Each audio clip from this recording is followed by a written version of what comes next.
Hello friends, इस video में हम लोग केमिस्ट्री के एक और क्वेश्चन को ट्रिक से सॉल्व करेंगे। क्वेश्चन कौन सा होगा? क्वेश्चन नंबर 52 को ट्रिक से सॉल्व करेंगे। इसमें काफ़ी इंटरेस्टिंग ट्रिक लगाएंगे। ठीक है, ट्रिक कब लगाना है? ट्रिक तब लगाना है जब एक्चुअल मेथड से क्वेश्चन सॉल्व करना नहीं आता है। अगर एक्चुअल मेथड से क्वेश्चन सॉल्व करना आता है तब एक्चुअल मेथड से ही क्वेश्चन को सॉल्व करोगे, तब ट्रिक नहीं लगाओगे। ठीक है, तो पहले जो क्वेश्चन एक्चुअल मेथड से सॉल्व हो जाता है उस सभी को एक्चुअल मेथड से सॉल्व कर लोगे।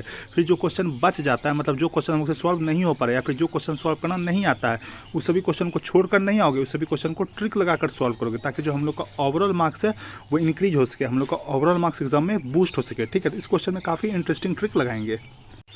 अगर आपको इस क्वेश्चन के बारे में जीरो नॉलेज है, मतलब अगर इस क्वेश्चन में आपको कोई नॉलेज नहीं है, तो भी इस क्वेश्चन को तुम सॉल्व कर सकते हो, अगर तुम यहाँ पर थोड़ा सा अपना कॉमन सेंस यूज करो। ठीक है, तो जेई का बहुत सा ऐसा क्वेश्चन होता है जिसको सॉल्व करने के लिए हम लोग को ज़्यादा नॉलेज की जरूरत नहीं होती है। ठीक है, थोड़ा सा भी अगर नॉलेज है या फिर तुम अपना कॉमन सेंस यूज करो तो वो क्वेश्चन सॉल्व हो जाता है। ठीक है, हम लोग क्या करते हैं, हम लोग गलती ये करते हैं कि जेई के क्वेश्चन जैसे देखते हैं, क्वेश्चन को देखते ही छोड़ देते हैं, ये सोचकर कि क्वेश्चन बहुत टफ है और हम लोग से सॉल्व नहीं हो पाएगा। लेकिन ऐसा गलती नहीं करना है।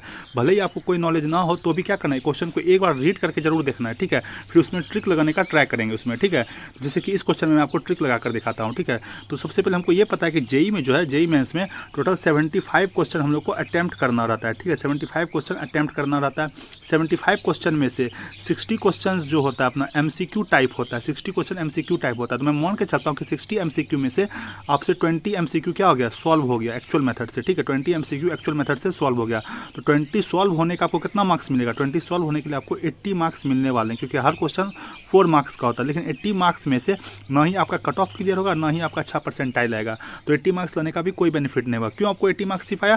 क्योंकि आपका जो रिमेनिंग 40 क्वेश्चन था उसने जो आपको नहीं आता था वो क्या क्या आपने छोड़ दिया। ठीक है, 60 एमसीक्यू में से आपने 20 एमसीक्यू ही एक्चुअल मेथड से सॉल्व किया। जो रिमेनिंग 40 क्वेश्चन था, 40 एमसीक्यू था, उसको आप क्या किया, आप छोड़ कर आ गए। लेकिन ऐसा नहीं करना। जो क्वेश्चन हम लोग से सॉल्व नहीं हो पा रहा है उसको क्या करोगे, ट्रिक लगाकर सॉल्व करोगे। ठीक है, तो 40 क्वेश्चन को अगर तुम ट्रिक लगाकर सॉल्व करो तो अगर 40 क्वेश्चन में से अगर आपका 20 क्वेश्चन ट्रिक से सही हो जाता है, 40 क्वेश्चन में से अगर आपका 20 क्वेश्चन ट्रिक से सही हो जाता है, ठीक है, तो 20 सही होने के आपको कितने मार्क्स मिलेंगे? 80 मार्क्स मिलेंगे। और 20 इनकरेक्ट होगा तो उसका -20 हो जाएगा। तो ओवरऑल जो है अपना +60 मार्क्स का क्या होगा, बूस्ट हो जाएगा। ठीक है, तो पहले हम लोग को आ रहा था केवल 80 मार्क्स, लेकिन यहाँ पर +60 हो गया, तो ओवरऑल अपना 140 मार्क्स आ जाएगा। तो 140 मार्क्स में अपना क्या होगा, कट ऑफ भी अच्छा आएगा, मतलब कट ऑफ भी क्लियर हो जाएगा और क्या होगा, परसेंटाइल भी काफ़ी अच्छा आएगा। ठीक है, तो कोई जो क्वेश्चन हम लोग से सॉल्व नहीं होगा उसको छोड़ना नहीं है, उसको ट्रिक लगाकर सॉल्व करना। ठीक है, अब इस क्वेश्चन को ट्रिक से सॉल्व करते हैं। क्वेश्चन में क्या बोल रखा है, सबसे पहले क्वेश्चन को ध्यान से रीड करना कि क्वेश्चन में बोल क्या रहा है। क्वेश्चन में बोल रहा है हम लोग को कि which of the following statement is not true for radioactive decay, मतलब रेडियो एक्टिव डीके के बारे में कौन सा स्टेटमेंट जो है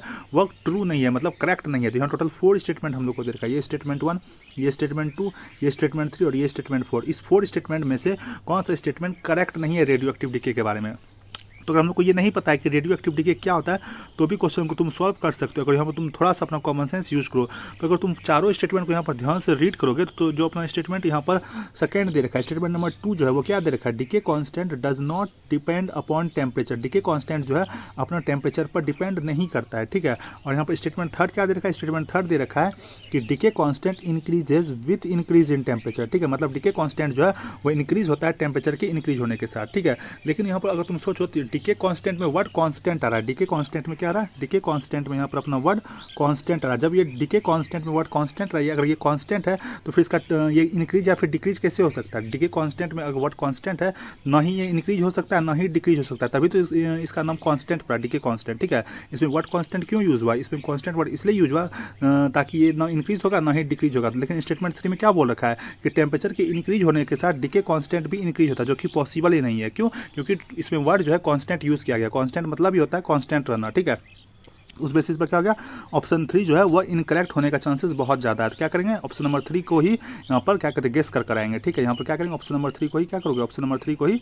गेस करोगे, ऑप्शन नंबर 3 को ही गेस करोगे। तो अगर यहाँ पर तुम आंसर चेक करो तो आंसर अपना ऑप्शन नंबर 3 ही दे रखा है। इसको बोलते हैं इंटेलिजेंट गेसिंग, क्योंकि हमने यहाँ पर ये सोचा कि डीके कांस्टेंट में एक वर्ड है कांस्टेंट, टर्म है कांस्टेंट। तो कांस्टेंट मतलब होता है कि उसमें कोई भी बदलाव नहीं होता है। ठीक है, उसमें कुछ भी बदलाव नहीं होना। लेकिन यहाँ पर बोल रहा है स्टेटमेंट 3 में कि टेम्परेचर के इंक्रीज होने के साथ डीके कांस्टेंट इंक्रीज हो रहा है, ठीक है, जो कि पॉसिबल ही नहीं है। लेकिन स्टेटमेंट 2 बिल्कुल करेक्ट स्टेटमेंट है।